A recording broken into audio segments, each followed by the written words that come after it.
Here we have Marvel, yet again, pushing it upon the readers that jokes lead to violence. And I'm thinking, like, who on earth likes to be preached by a comic book?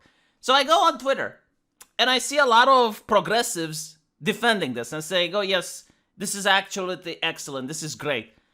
And some of them, unironically, have the hammer and sickle in their bio. You know, some of them have the pronouns in their bio, marking the fact that they're very progressive and enlightened individuals. And I asked them, okay, which is the last issue of X-Men that you have read? And do you know what the answer is? None. They don't read comic books. No one reads this shit. Even the progressives don't read this shit. Do you know what they read? Because I can see it on their freaking anime avatars on Twitter. They read My Hero Academia. There is a massive overlap between My Hero Academia and Bloody Deku than you have with X-Men. No one reads this garbage. No one buys a comic book to open it and get preached by the freaking cartoon characters, which are just props for some chubby, cat-soaked piss lady working at Marvel to lecture to other people. If it wasn't for comic books, no one would listen to her because she has absolutely nothing value of saying. I had to get that off my chest. I'm sorry for being a little bit disrespectful and for raising my voice like that, but it's true. It's true. It's really true. I mean, look at it. Look at it. You know, it's like, first of all, it's so divisive, right? Let's address the concept of jokes first and why they hate humor so much. I don't think like there's any other ideology on the face of the earth that fears jokes as much as the progressives. Maybe communists, but there's an overlap between that as well. I think like the first person that got shot within Lenin's revolution was a clown at a circus.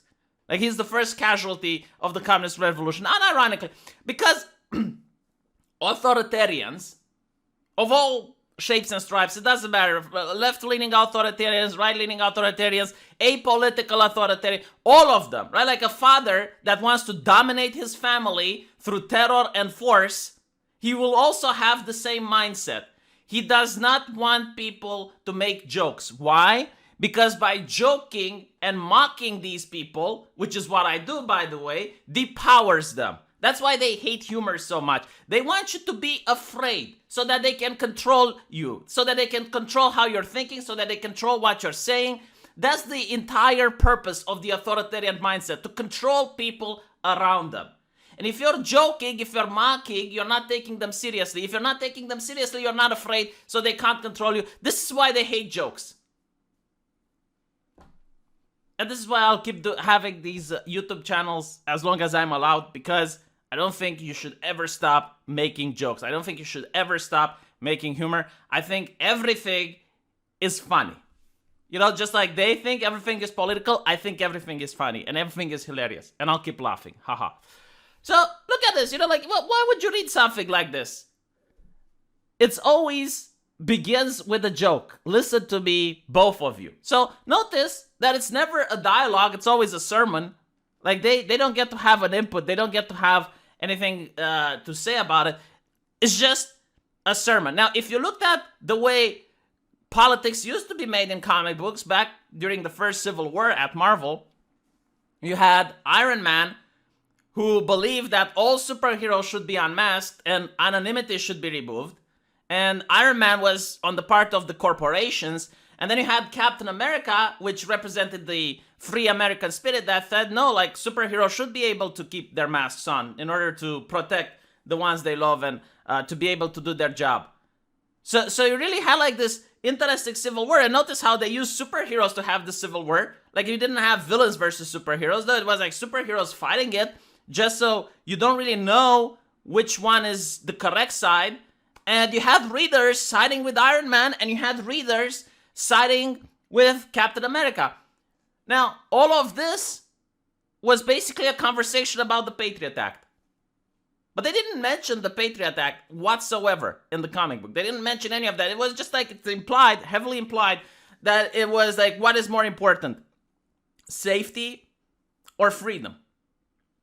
And that's how you do politics. You let the reader decide, because the reader is a person that should be able to think for themselves. But that's not the case anymore. That's not the case in American comics. You only get sermons. And according to this big brain take, and by the way, like, all the politics are left-leaning. There used to be a time when I think like DC made this interesting comic where someone was running for office and they asked like the superheroes, hey, are you a right-winger or are you a left-leaning person?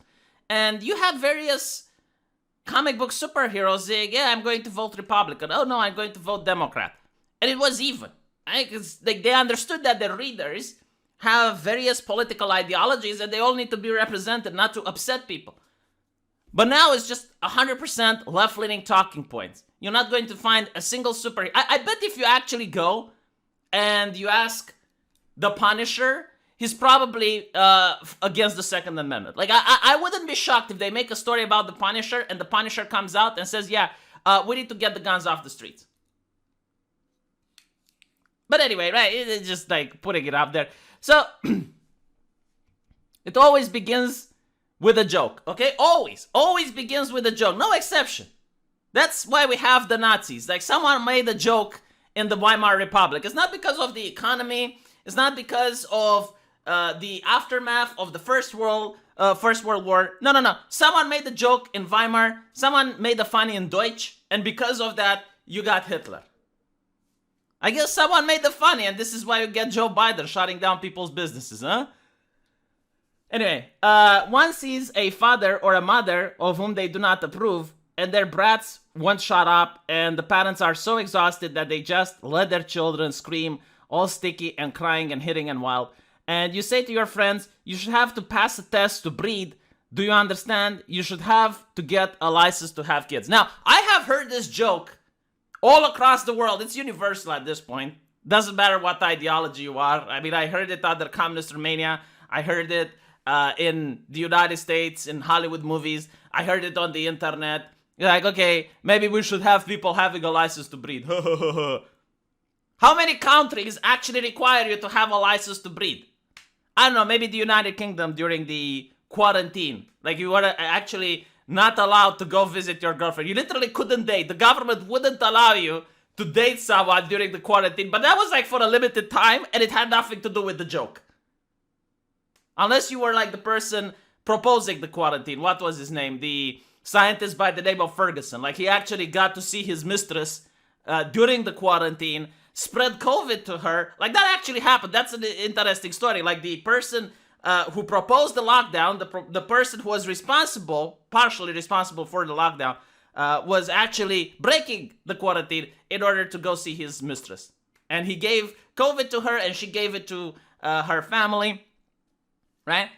But like, to go back to the point, jokes do not cause real harm, okay?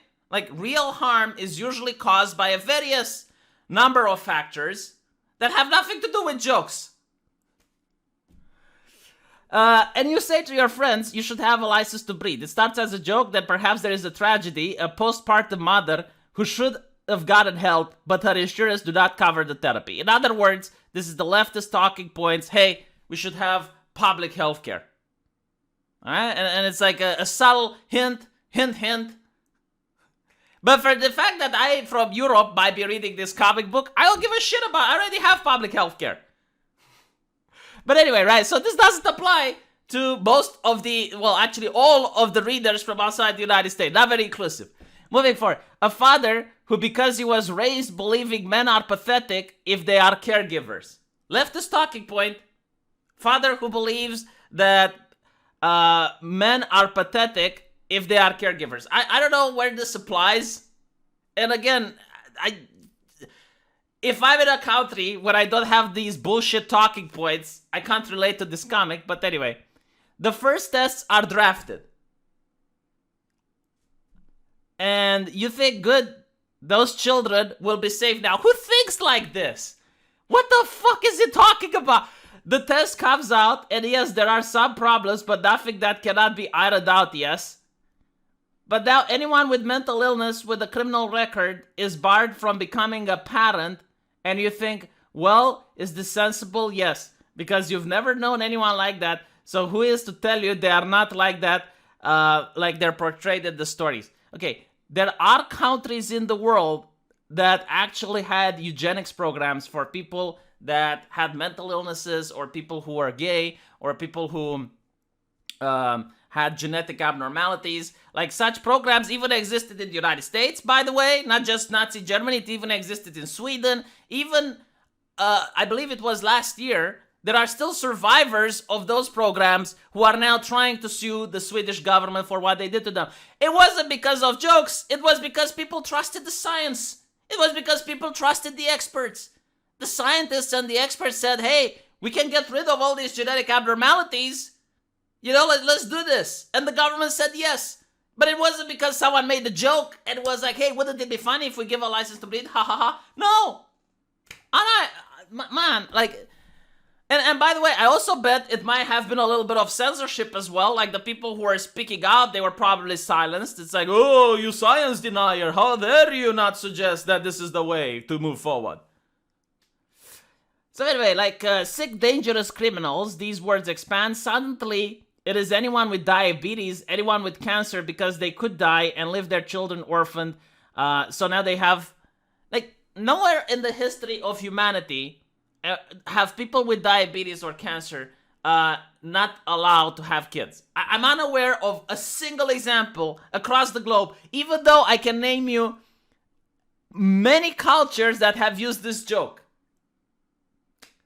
It is deaf couples, disabled couples, interracial couples, gay couples, because they know how hard they're making it for their children, that it is whoever they want.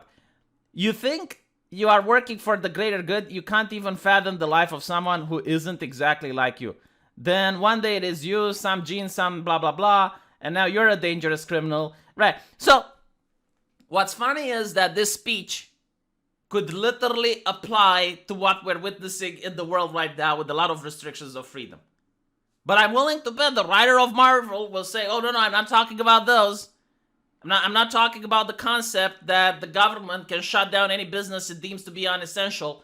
No. We're not talking about any freedom of movement passes that certain countries in the world wants to put. We're not talking about Australia. No. Like, those are fine. Those are perfectly fine. No, we're just talking about jokes.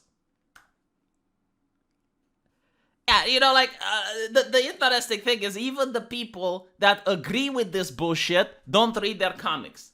No one reads their comic. I wonder how long is this comic even going to last? And now you're asking, like, why are you so upset, right? Because this is actually something that you'll notice is the fans on the forums that genuinely care about a franchise. They get upset. They curse a lot. They get angry. You know, like, it's what the journalistic press uses to say. It's like, oh, angry white man, angry white man. Yeah, because you get angry if you legitimately care about something. Because if you don't get angry, if you don't get emotional, it means you weren't attached to the thing. This is why all of the leftist activists, they're not angry when they see this. Because they don't care about this. They're not angry about it. I remember the only time Anita Sarkeesian, for example, was angry was when someone suggested that they would remake Buffy the Vampire Slayer. Because she actually cared about that. And all of a sudden, she was angry. Another example, and this is even more recently, was when someone was suggesting that they wanted to make a live-action movie of She-Ra from Netflix. And all of a sudden, all the progressives are angry. Why are they angry? Because they actually care about these things.